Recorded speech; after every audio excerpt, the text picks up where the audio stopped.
Hello everyone, welcome to SSC scholars. Guys, आज के lesson में हम डिस्कस करने वाले हैं नाउन। तो आज के लेसन को बिल्कुल भी स्किप मत कीजिएगा, क्योंकि आज का लेसन आपके लिए बहुत ही ज़्यादा इंपॉर्टेंट होने वाला है। अगर आप नाउन सीखना चाहते हैं, नाउन के सभी 5 कॉन्सेप्ट्स को आज के लेसन में हम डिस्कस करने वाले हैं पूरे डिटेल में। तो बिल्कुल भी स्किप मत कीजिएगा। हम स्टार्ट करते हैं। कॉन्सेप्ट्स की अगर मैं बात करूं तो नाउन से आपके 5 कॉन्सेप्ट्स बनते हैं। पहला आपका बनता है नाउन काइंड्स, यानी इसमें हम डिस्कस करेंगे नाउन क्या है और इसके सभी काइंड्स को, यानी पार्ट्स को। सेकंड आपका कॉन्सेप्ट बनता है नाउन नंबर, जिसमें कि हम countable noun and uncountable noun को डिस्कस करेंगे। थर्ड कॉन्सेप्ट आपका बनता है नाउन जेंडर, जिसमें कि हम masculine gender, feminine gender, common gender and neuter gender को स्टडी करने वाले हैं। फोर्थ कॉन्सेप्ट आपका आता है नाउन नंबर। अब यहां पर हम singular noun and plural noun को डिस्कस करने वाले हैं। फिफ्थ कॉन्सेप्ट आपका बनता है नाउन केस का, यानी यहां पर हम नाउन के subjective case, objective case and possessive case cover करने वाले हैं। सभी 5 के 5 कॉन्सेप्ट आज के लेसन में हम कवर करेंगे। बिल्कुल भी आपको स्किप नहीं करना अगर आप नाउन सीखना चाहते हैं। देखिए, आधा ज्ञान हमेशा हानिकारक होता है, ठीक है? तो वीडियो को स्किप मत कीजिएगा। आगे चलते हैं अपने फर्स्ट कॉन्सेप्ट की तरफ, नाउन काइंड्स। नाउन काइंड्स में जैसे मैंने आपको बताया, यहाँ पर हम नाउन्स पढ़ेंगे और साथ ही साथ proper noun, common noun, material noun, collective noun and abstract noun को कवर करने वाले हैं। सबसे पहले बात आती है नाउन की। आखिर नाउन क्या है? तो देखिए, मैं अगर डिफाइन करूं तो मैं 2 वर्ड्स में इसे डिफाइन कर सकता हूं। नाउन क्या है? एक नेमिंग वर्ड है, ठीक है? दुनिया में कोई भी चीज अगर एग्जिस्ट करती है तो उसको एक नाम से पहचाना जाता है, उसको एक नाम दिया जाता है। वो जो नाम है वही आपका नाउन है। बट आप बचपन से क्या डेफिनेशन पढ़ते आए हैं? Noun is the name of a person, place और थिंग। यहीं से आपका मिसकॉन्सेप्शन होना स्टार्ट हो गया। अब मैं ये नहीं कहूंगा ये डेफिनेशन गलत है, मैं सिर्फ इतना कहना चाहूंगा कि आपने जो पढ़ा वो कहीं ना कहीं इनकम्प्लीट है। क्यों? क्योंकि देखिए, यहां पर ये कह रहा है नाउन क्या है? किसी पर्सन का नाम। अब यहां पर पर्सन से इसका क्या मतलब है? पर्सन से ये कहना चाह रहा है सभी लिविंग थिंग्स। पर्सन का मतलब सिर्फ व्यक्ति नहीं है, किसी व्यक्ति का नाम जैसे रोहन, मोहन, सोहन। ये पर्सन से कहना चाह रहा है सभी लिविंग बींग्स को यहां पर कंसिडर करना चाह रहा है। जैसे कि टाइगर, टाइगर आपका क्या है? एक एनिमल है, लिविंग बींग है, तो लिविंग बींग के नाम को भी नाउन कहेंगे। प्लेस यानी किसी जगह का नाम, जैसे आपका मुंबई हो जाएगा, विलेज हो जाएगा, ये सभी क्या है? प्लेसेस के नाम हैं। अब बात करते हैं थिंग की। थिंग से आप क्या समझते हैं कि नॉन लिविंग थिंग के नाम को नाउन कहते हैं? नहीं, नाउन आपका जो यहाँ पर कहना चाह रहा है, जो यहाँ पर थिंग से आपको बताया जा रहा है वो क्या है? देखिए, थिंग का मतलब है everything that you can think, यानी हर वो चीज जो आप सोच सकते हैं उसके नाम को नाउन कहते हैं। क्लियर हो गया? जैसे अगर मैं बात करूं लव, तो ना तो ये किसी पर्सन का नाम है, ना किसी प्लेस का नाम है, ना किसी वस्तु का नाम है। ये क्या है? एक फीलिंग का नाम है, ठीक है? तो जो चीज आप सोच सकते हैं, जो भी चीज आप सोच सकते हैं उसके नाम को भी नाउन कहेंगे। तो आप जो है इतना कैटेगराइज कर रहे हैं भाई, पर्सन, प्लेस और थिंग। सामने वाला पर्सन समझेगा या नहीं समझेगा इसका भी डाउट है, तो आप सीधे सीधे नाउन को डिस्क्राइब करिए एज अ नेमिंग वर्ड, ठीक है? नाम कोई भी है वो आपका नाउन है। उसी तरीके से देखिए, ऑनेस्टी, ऑनेस्टी क्या है? एक क्वालिटी है, ठीक है? क्वालिटी का नाम है, तो ये क्या है? नाउन है। लेदर किसी मटेरियल का नाम है, किसी पदार्थ का नाम है, ठीक है? गोल्ड, ठीक है? ये आपके सभी क्या है? नाउन के एग्जाम्पल्स हैं। उसी तरीके से बुक्स हो गया, ठीक है? किताबें, डिस्कशन, ये क्या है? कोई काम है, तो काम का नाम भी नाउन कहलाता है। किस तरीके से वो हम आगे डिस्कस करने वाले हैं वीडियो में, देखते रहिए। अब बात कर लेते हैं नाउन के काइंड्स की, नाउन के प्रकार की। पहला आपका आता है proper noun. Proper noun Hindi में बोलेंगे व्यक्तिवाचक संज्ञा। अब यहां पर देखिए, प्रॉपर नाउन क्या होता है? जो संज्ञा किसी विशेष व्यक्ति यानी किसी पर्टिकुलर पर्सन, किसी पर्टिकुलर प्लेस या फिर किसी पर्टिकुलर थिंग के बारे में बताती है, वो आपकी प्रॉपर नाउन कहलाती है। जैसे कि दिल्ली। अब दिल्ली क्या है? एक जगह का नाम है, ठीक है? एक पर्टिकुलर जगह का नाम है। तो यहां पर आपको एक पर्टिकुलर नाम दिया जा रहा है किसी जगह का, तो ये क्या हो गया? एक प्रॉपर नाउन हो गई, ठीक है? ताजमहल, एक हिस्टोरिकल बिल्डिंग का नाम है इंडिया गेट, ये भी सेम उसी तरीके से। तो यहाँ पर क्या है, किसी विशेष यानी किसी पर्टिकुलर पर्सन, प्लेस या थिंग के नाम की बात की जा रही है। क्लियर। अब बात आती है कॉमन नाउन। कॉमन नाउन को हिंदी में बोलते हैं जातिवाचक संज्ञा। अब जैसे कि यहाँ पर इसके नाम में ही आ रहा है जाति, तो ये क्या करते हैं, ये जो आपके नाउन हैं ये किसी प्रॉपर पर्सन, प्लेस या थिंग के बारे में ना बताकर उनकी पूरी जाति के बारे में बताते हैं। जैसे बॉय, ठीक है, लड़का, यानी आपके सामने जितने भी लड़के हैं आप उन्हें बॉय बोल सकते हैं, चाहे वो राम है, चाहे वो श्याम है, चाहे वो मोहन है, सोहन है। क्लियर। तो ये क्या कर रहा है, उसकी पूरी जाति को दर्शा रहा है, ठीक है, लड़कों की कंप्लीट जाति को यहां पर बता रहा है। उसी तरीके से गर्ल यानी लड़की, बर्ड यानी चिड़िया। अब यहाँ पर कोई पर्टिकुलर चिड़िया का नाम नहीं दिया, कोई प्रॉपरली नहीं बताया कौन सी चिड़िया, चिड़ियाओं की जो पूरी जाति है उसको यहाँ पर डिफाइन किया गया है। उसी तरीके से विलेज, कोई भी विलेज हो सकता है, आप किसी भी गांव को विलेज बोल सकते हैं। नेक्स्ट आपका आता है कलेक्टिव नाउन, समूहवाचक संज्ञा। हिंदी में मैं आपको इसलिए समझा रहा हूं क्योंकि देखिए हिंदी में बहुत ही क्लियर हो जाता है। अगर आपको इंग्लिश में सीखने में प्रॉब्लम है तभी आप यहाँ सीख रहे हैं, ठीक है। तो अगर मैं इंग्लिश टू इंग्लिश आपको समझाऊंगा तो उसका कोई बेनिफिट आपको नहीं होने वाला, ज़्यादा बेनिफिट नहीं होगा। तो इसलिए मैं हिंदी का भी यूज साथ के साथ कर रहा हूँ क्योंकि आपकी इंग्लिश वीक है इसलिए। समूहवाचक संज्ञा, जैसे कि नाम से पता चल गया समूह, यानी जो नाउन किसी पर्सन, प्लेस या थिंग का बोध ना कराकर पूरे समूह का बोध कराते हैं, यानी पूरे जो उनका कलेक्शन है, पूरा जो समूह है उसके बारे में ये बात करते हैं, उसका नाम बताते हैं। जैसे अगर मान लीजिए काफी सारे पर्सन्स एक जगह इकट्ठा हो गए हैं तो ये क्या करेगा, एक एक पर्सन के नाम को अलग अलग नहीं बताएगा, बल्कि क्या करेगा, उन्हें एक उनका जो कलेक्शन है, उनका जो झुंड है उसे एक नाम दे देगा, क्या, क्राउड। उसी तरीके से प्लेयर्स हैं, काफी सारे प्लेयर्स हैं, अलग अलग नाम न देकर हम उन्हें क्या बोलेंगे, टीम। काफी सारे फ्लावर्स एक साथ रखे हुए हैं तो उन्हें क्या बोलेंगे, बंच ऑफ फ्लावर्स। उसी तरीके से आपके पास मान लीजिए आप किसी बिजनेस में हैं, आपके पास काफी ज्यादा जो है गुड्स रखे हुए हैं, यानी गुड्स यानी सामान रखा हुआ है, ठीक है, तो आप क्या बोलेंगे, स्टॉक, ठीक है। ये आपका कलेक्टिव नाउन। इसके बाद में आपका आता है मटेरियल नाउन, यानी द्रव्यवाचक संज्ञा। अब इसको आप बिल्कुल क्लियरली समझिए। देखिए ऐसे मटेरियल या सब्सटेंस जिनके द्वारा हम और काफी सारे जो वस्तुएं हैं उनका निर्माण कर सकते हैं, यानी इनका यूज करके हम और नई चीजें बना सकते हैं, ऐसे सब्सटेंस को, ऐसे मटेरियल को नाम दिया जाता है, वो आपका मटेरियल नाउन कहलाता है। क्लियर। जैसे गोल्ड, अब गोल्ड की क्या होगा, चेन बनाई जाएगी। डायमंड, डायमंड का क्या होगा, रिंग बना दी जाएगी। प्लास्टिक बैग बना दिया जाएगा। तो यानी ऐसे मटेरियल, ऐसे सब्सटेंस जिनके द्वारा हम उनका यानी यूज करके हम नए सब्सटेंसेस को क्रिएट कर सकते हैं, उन्हें नाम दिया जाता है मटेरियल नाउन। लास्ट आपका आता है एब्स्ट्रैक्ट नाउन, यानी भाववाचक संज्ञा। भाववाचक संज्ञा क्या होती है, वो नाउन जो किसी भाव, गुण, परिस्थिति या एक्शन का बोध कराती हैं, ठीक है।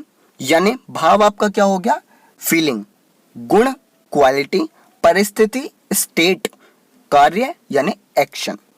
क्लियर। इन्हें आप एब्स्ट्रैक्ट नाउन कहते हैं। जैसे एग्जाम्पल क्या होगा, ऑनेस्टी। ऑनेस्टी क्या है, एक क्वालिटी है, ईमानदारी, ठीक है। क्वालिटी का नाम है, नाउन है, और क्योंकि ये क्वालिटी बता रही है, गुण बता रहा है, तो ये एब्स्ट्रैक्ट नाउन के अंडर आएगा। उसी तरीके से लव एक फीलिंग है, एक भाव है, एब्स्ट्रैक्ट नाउन।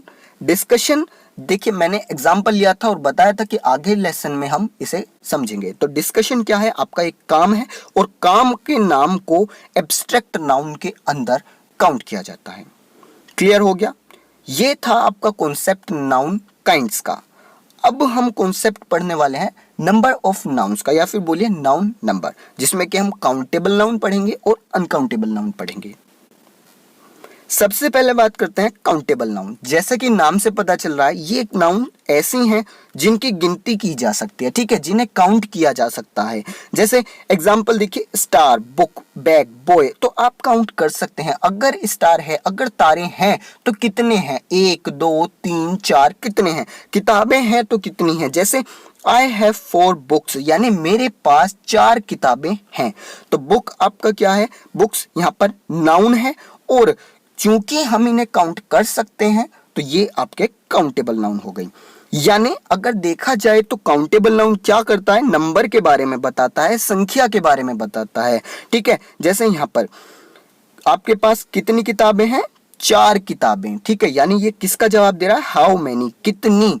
ठीक है, उसका जवाब हमें यहां से मिलता है। अब बात करते हैं अनकाउंटेबल नाउन की। सेम आपका ये जो है ये काउंटेबल नाउन का अपोजिट है।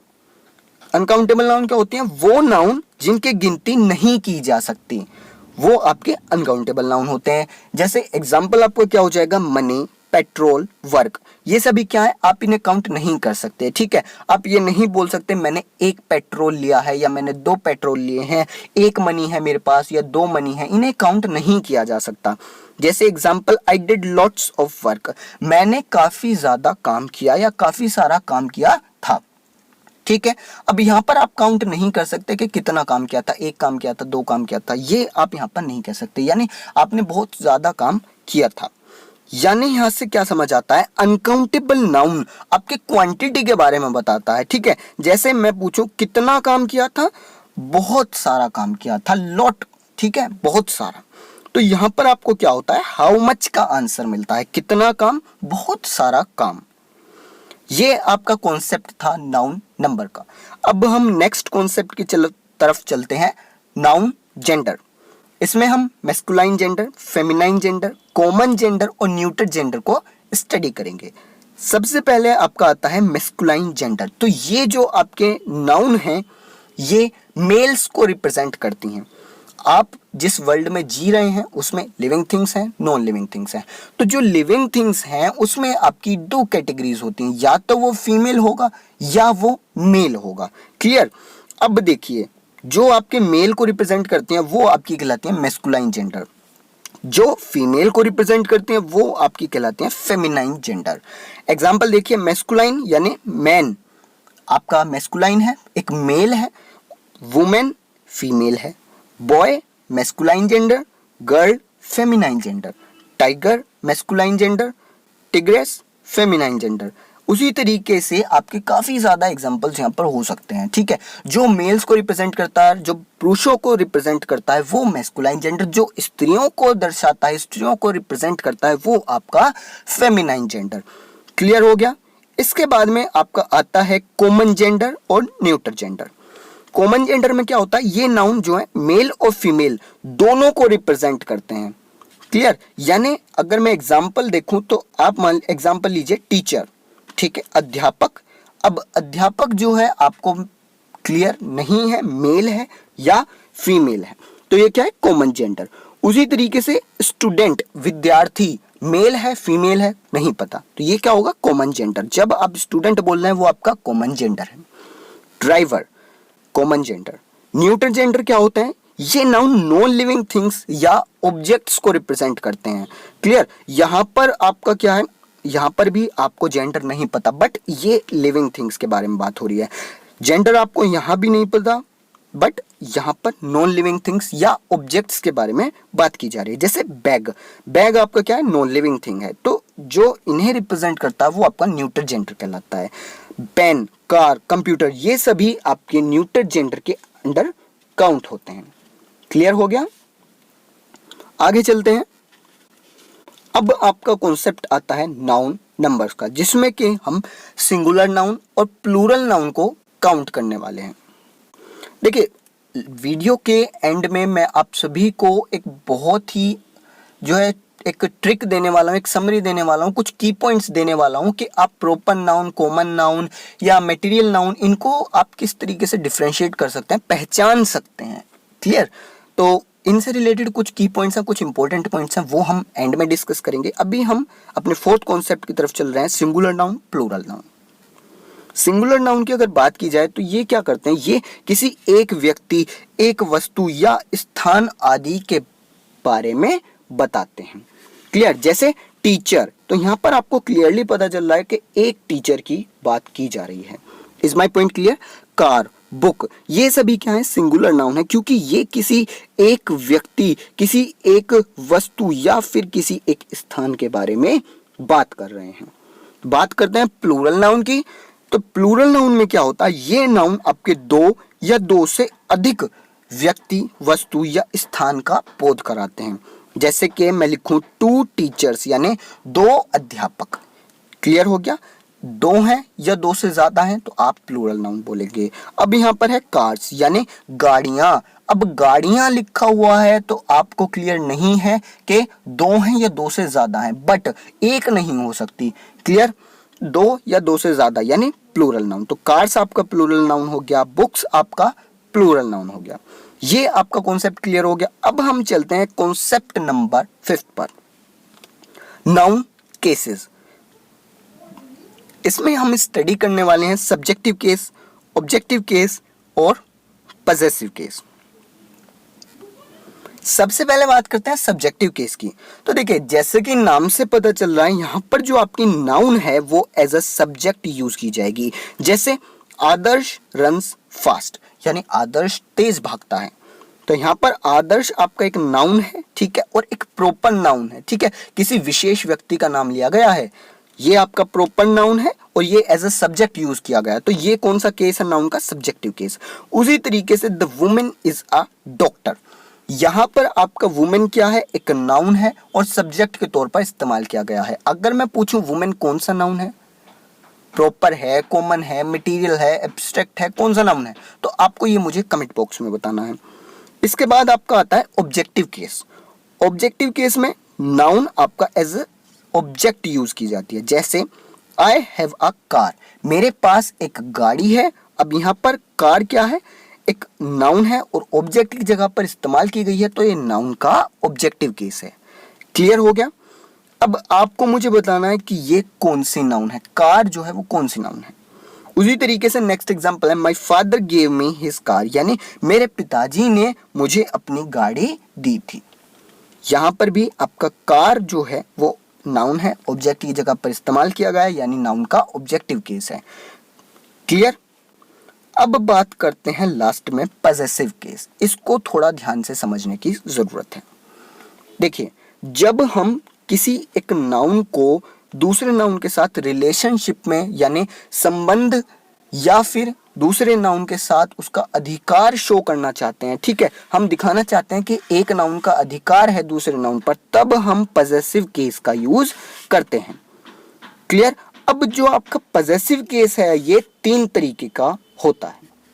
पहला आपका केस आता है इसमें एपोस्ट्रोफी प्लस एस, यानी हमें एक नाउन से दूसरे नाउन का रिलेशन दिखाना है। एपोस्ट्रोफी प्लस एस का यूज करके किस तरीके से दिखा सकते हैं? आपने सेंटेंसेस देखे होंगे इंग्लिश में, जैसे मीताज ब्रदर इज अ टॉपर, यानी मीता का भाई एक टॉपर है।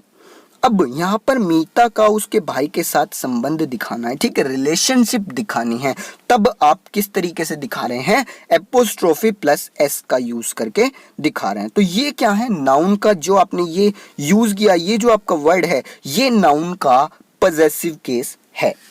Is my point clear? अब नेक्स्ट आप और किस तरीके से रिलेशन दिखा सकते हैं? खाली एपोस्ट्रोफी का यूज करके। काफी सारी जगह ऐसी होती हैं जहां पर एपोस्ट्रोफी एस का यूज होता है, काफी जगह ऐसी होती हैं जहां पर सिर्फ एपोस्ट्रोफी का यूज होता है। जैसे दिस इज गर्ल्स हॉस्टल, अब यहां पर आपने सिर्फ एपोस्ट्रोफी का यूज किया गर्ल्स के साथ में, ठीक है, तो ये भी आपका पॉजेसिव केस है। अब अगर आपको एपोस्ट्रोफी एस और एपोस्ट्रोफी का यूज कहां कहां पर होता है वो देखना है, तो आप अलग वीडियो हमने बनाई हुई है, उसमें जाकर आप अपने डाउट्स को क्लियर कर सकते हैं। थर्ड टाइप आपका पजेसिव केस का आता है कि ऑफ का यूज करके आप एक नाउन का दूसरे नाउन के साथ में संबंध दिखाते हैं, अधिकार दिखाते हैं। क्लियर? जैसे the roof of the house was decorated with flowers, यानी कि घर की छत फूलों से सजाई गई थी। क्लियर? तो यहां पर आपने जो छत है उसका रिलेशन हाउस के साथ दिखाया, दो नाउन्स के बीच में रिलेशन दिखाया है और ऑफ का यूज किया है। तो ये जो आपका ऑफ, यहां पर द रूफ ऑफ, तो यहां पर आपने as a possessive case noun का यूज किया है। क्लियर? अब जो मैं आपसे बता रहा था कि मैं आपको कुछ की पॉइंट्स बताने वाला हूं, वो डिस्कस करते हैं। देखिए, जब हम प्रॉपर नाउन की बात करते हैं तो याद रखिए प्रॉपर नाउन का पहला अक्षर हमेशा कैपिटल लेटर होगा। दूसरा पॉइंट, प्रॉपर नाउन से पहले ए एन द का यूज नहीं किया जाता, यानी प्रॉपर नाउन से पहले आर्टिकल का यूज नहीं किया जाता। दूसरी बात करेंगे कॉमन नाउन की। कॉमन नाउन से की पॉइंट्स क्या निकल कर आते हैं? कॉमन नाउन का पहला अक्षर स्मॉल लेटर में यूज किया जाता है। दूसरा, कॉमन नाउन से पहले आप आर्टिकल ए एन द का यूज कर सकते हैं। मटेरियल नाउन की अगर बात की जाए तो यहां से की पॉइंट्स क्या निकलते हैं? मटेरियल नाउन के पहले आर्टिकल ए एन का यूज नहीं किया जाता, ठीक है, द का यूज किया जाता है। क्यों? क्योंकि ये आपके अनकाउंटेबल नाउन होते हैं। क्लियर हो गया? तो ये आपके कुछ की पॉइंट्स थे जो आपको पता होने चाहिए। नाउन आपका बिल्कुल कंप्लीट हो चुका है। सभी 5 के 5 कॉन्सेप्ट्स नाउन के हमने क्लियर कर लिए। इसके अलावा नाउन में अगर मैं थ्योरी की बात करूं तो कोई भी यहां पर कॉन्सेप्ट मिस नहीं हुआ है। सभी कॉन्सेप्ट्स आपके क्लियर हो चुके हैं। अगर वीडियो अच्छी लगी हो तो वीडियो को लाइक कर देना और चैनल को सब्सक्राइब कर लेना। क्यों? क्योंकि नेक्स्ट वीडियो नाउन के रूल्स पर आने वाली है, जो कि आपके कॉम्पिटिटिव एग्जाम्स के लिए काफी ज्यादा इंपॉर्टेंट होने वाले हैं। एयरफोर्स, नेवी, एसएससी, सभी के लिए आप इंग्लिश सीखना चाहते हैं, आपके लिए भी इंपॉर्टेंट होने वाला है। आज के लेसन में इतना ही रखते हैं। Thank you.